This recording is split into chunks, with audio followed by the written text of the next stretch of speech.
So the book started out to be a personal journey about my own authenticity, but as it developed and as I talked to more people about it, people say, well, you should write a book about this. So the book itself took about 12 months to write, longer than I thought. And it eventually became called Release Your Wow, because fundamentally it's about understanding who you are and being that person. And not just that, but having the confidence to be that person. Because all of us start off with, genetic blueprint. And what happens to us is normally sort of happen chance and just normal life and circumstance. And we get to a point in life where we think, well, what the hell happened to us? And are we really who we're supposed to be? So it's at that point where a lot of people think, well, I really need to look a little bit more closely about myself. Well, that was my own journey. And through doing that, I came out with a lot of the lessons, if you like, that are found in the book. And being a consultant, I want to give people a process by which they can use these findings and these insights to find out who they are themselves. I didn't want to just chuck ideas at people, but I wanted to give them a process by which they could get to their own personal fulfillment. So the first chapter is called Insight. It's to give you, if you like, all the information that you need to then go forward in the other steps. After that becomes awareness, that's starting to use our mind to become more aware of who we are, what we're doing, and to try and switch off those autopilot programs that keep us thinking, feeling, behaving in the same way. So then through that, after insight and awareness, we're going to authenticity. So this really brings in positive psychology, which is all about who are you really, how do you find out who you are. There's all kinds of clues, likes, dislikes, peak experiences, all that kind of stuff. But positive psychology have also given us quite a few tools and questionnaires that can actually help us access that authenticity. And I've used that with all my kids and all my friends, for example, to say, well, look, this is who you are, did you really know, and are you being that person? So then, after those 3 chapters, it's then saying, well, what do we do with that? How do we actually bring that to the fore? So the next chapter is called Wellbeing, which is how do we become that person, authentic person in life? And also, how do we surround ourselves with some of those other things that will help us, like, diet, like relationships, like activities, like health and all that kind of stuff.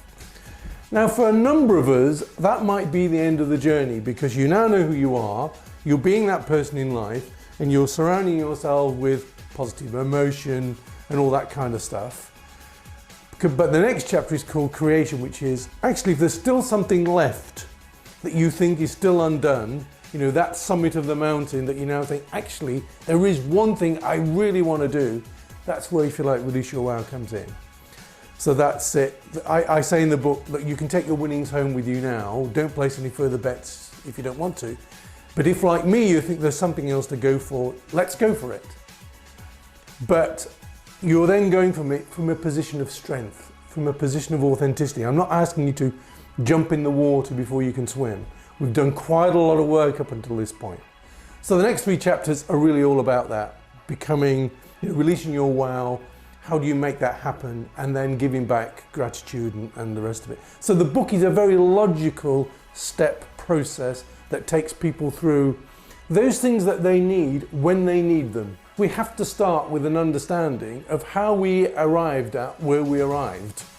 And what was the process? The fact that we had a genetic blueprint that we got from our parents, a lot of our early experiences had a big impact on us as individuals, perhaps even without us realizing it, to allow us to come to what our current self is. This is how I think, how I feel, how I behave now, which may not be who I am. But we need to at least get people to that understanding. Say, now that we've got to that level, we do know now from science that we can make massive changes in the way that we think and feel and behave. This is neuroplasticity and epigenetics and all that. So we then start looking at those tools. But that's all very well, but how are we going to use those tools? What are we going to use them for? Well, actually, we need to know who we are really, so that's when authenticity comes in. So we do a lot of work on identifying those clues that we've had throughout our lives that tell us who we are and what we really should be doing. And there's also a bank of questionnaires that I do use from Positive Psychology. Martin Seligman's Penn University in the States, he's got a lot of resources that we will use to help people really identify who they are. And once we've got that understanding, we really want to pick maybe on a couple of those elements of that authenticity and make a start. And so we then started talking about, well, how can you behave? How can you be more authentic? If you are creative, how can you be creative? If you are a nurturer, how might you exploit that? You know, it's really getting then down to the individual elements of authenticity. Now, in addition to that, I did a program of clinical hypnosis because I wanted to access people's subconscious directly to help them make those changes.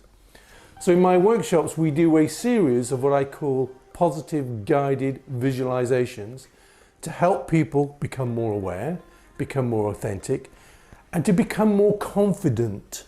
Because ultimately, we can talk a lot about this subject, but we've actually got to make a start. We've actually got to take action. And that's the most important thing. And that action is the first step. Because once we've taken that first step, some of those other steps, which may not be foreseeable now, will start to come into view. So if people do have an issue with that confidence and taking that first step, I can use guided visualization to help them. The workshop is informative, it's very useful, but it's also, fun. It's also going to be a very stimulating day. People are going to get a lot out of it. They're going to very much enjoy the experience, but it's going to be a start of the journey, because after the workshop, people must then do some things on their own, but hopefully we've given them the confidence to take those first few steps when they leave the workshop on that journey towards, self-awareness and personal fulfillment, which I think is what life is about. Ultimately, evolution, if you believe in that, has reached a point where we now must push on for the next generation. We only do that by being the people that we're supposed to be, as much as we can.